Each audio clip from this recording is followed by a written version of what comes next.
All right, what's up, guys? Josh Color here with Color Media, giving you a really quick tip about being able to be found online, right? So it's extremely important to make sure that you guys have a website, first of all, like that's first and foremost. Secondly, a website that's easily navigated and that's going to load quickly for people. But the third and one of the most important things, especially if you're putting marketing out to the world, you're sending out postcards, you're running Facebook ads against your target audience, maybe you're putting up billboards or newspaper articles or whatever, especially if you're putting branding out there, you have to make sure that your website is easy to type in. So what I mean by that is if you have a long drawn out, like maybe it's your last name. So maybe it's like Color Sells Homes or Color Buys Homes or whatever. Like people need to understand how to spell that. And you have to remember that people have very short attention spans and people nowadays are very impatient. So for them, most of the time, they're going to go to this, right? They're going to go to their phone. They're not going to go to their computer. So first of all, you got to make sure that they spell it right. That's why keeping it short and sweet is extremely important. Second of all, if they're going to type it in, they might miss something because maybe your website was too long to type in. They'll get impatient because they went to the wrong place. Then they're just going to give up, find somebody else. So it's important as you're, first of all, as you're establishing your brand name, which maybe I'll talk about on a different episode, as you're establishing your brand name to make sure that you're picking something that is unique and something that is easily spelled and something that's memorable, right? And it's different, original, all that stuff. Now, so I've been persuaded both ways, but I'm more on the side of it's an argument between should you use keywords or not in your actual name. So for instance, Josh buys homes, right? Should I include that buys homes in my brand name? Now, here's the thing. I used to say it's all about the execution. It's all about getting your brand name out there. Apple isn't Apple computers anymore, and it's not Microsoft computers or laptops, or it's not, Logitech mice. Like it's just Logitech. But the thing I got to understand, and you need to understand, is that when you're going through naming your company, that these other businesses that I just named, they started off, some of them with an attached word that described what they do, but they are public companies.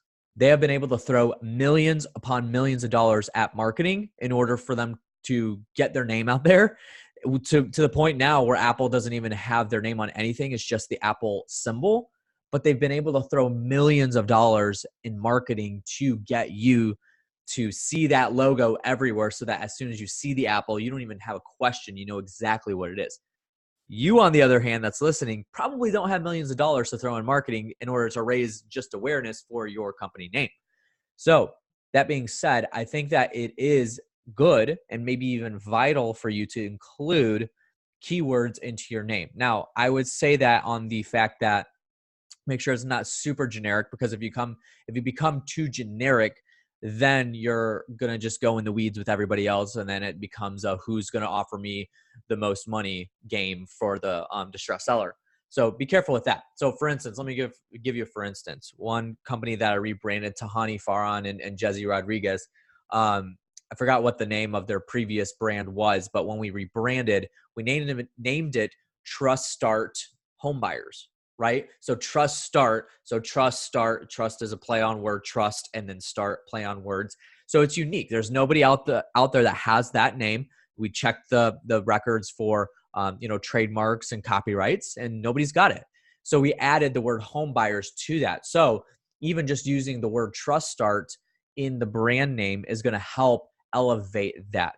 Now, in turn, what that does is it helps as you're establishing your website to be able to be typed in easily. So it's just TRU, trust, and then art, right? So Trust Start Home Buyers. So when somebody goes to truststarthomebuyers.com, great. I even suggest them to just get truststart.com, truststarthomes.com, truststarthouse.com. And you can get multiple sub-level domains that are going to redirect to your actual website. So that's the next thing, is to think about that. So first of all, is to make sure that your name is in order for people to get it. Don't make it super generic. Don't only use keywords in your brand name. Use something unique, use something original, and then maybe add a keyword or two. You could have property solutions or home buyers or whatever. So make sure that you're doing that. So that's going to help bring awareness to what you actually do in the first place, but it's going to still keep you unique and separated from the rest of the pack, the people that are wanting to just put their name in front of home buyers and that's it. Because I'm not the only Josh in the world, right? So if I put that out there, there's probably another Josh Buys Homes out there. And so I'll just get kind of lost in the weeds.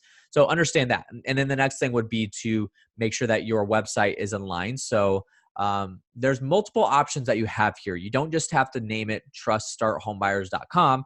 You can add different things. And I know that they did buy the other domains so that they can plug them in so that when they, maybe they are putting a postcard out there and you can't click a link on a postcard. It's different when you're marketing to somebody digitally, because you can actually link your website and they don't even have to type anything in the browser.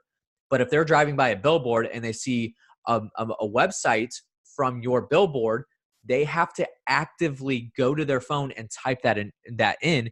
And if it takes them more than like 5 seconds to type it in, they're going to disengage and not do anything with it.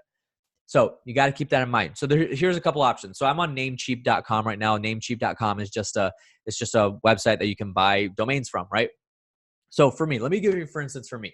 So I have colormedia.com, colormedia.net, color.media, right? So color.media is one that I have too. So you can get what's called TLDs, top level domains, which is basically .com, .net, .org, and they have tons of options, right? So if you just go to Namecheap, type in your company name, you can find a bunch of, and they even have a full section for real estate. So I just typed in Sell Now Chicago. I don't even know if that's a thing. It looks like the .com is already taken, but .net available, right? So somebody needs to snag that.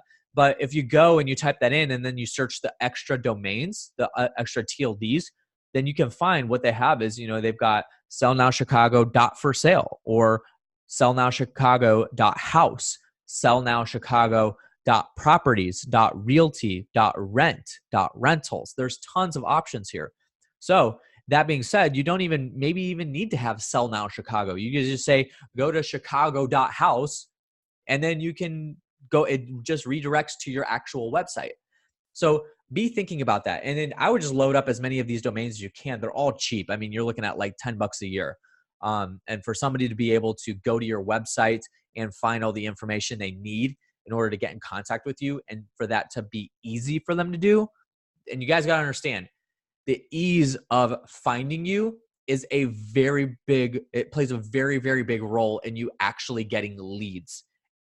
And that is, and that's in lieu of somebody actually going to find somebody else that's easier to find. So keep all of that in mind. So those are the things that I wanted to bring to you today.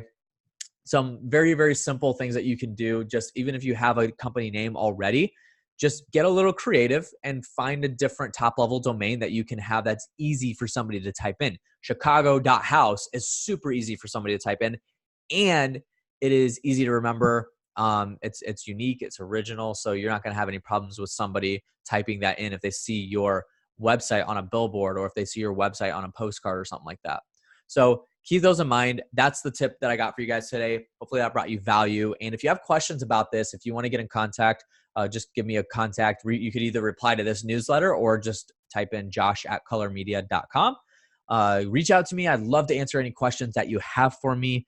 Make sure you check out the rest of the newsletter. Some really cool stuff that's going to be down there. I interviewed my good friend Jesse Burrell talking about skip tracing and lead stacking. And then I even went into a third tier, which you actually have to listen to in order to get that information. But you could really, really dominate in your area, because skip tracing is something that's not really huge right now. It's getting there, but it's one of those things that's not fully tapped. So try it out. Make sure you listen to this next interview. It's all the way down at the bottom. And I will catch you guys next time. Contact me if you have any questions. See ya later.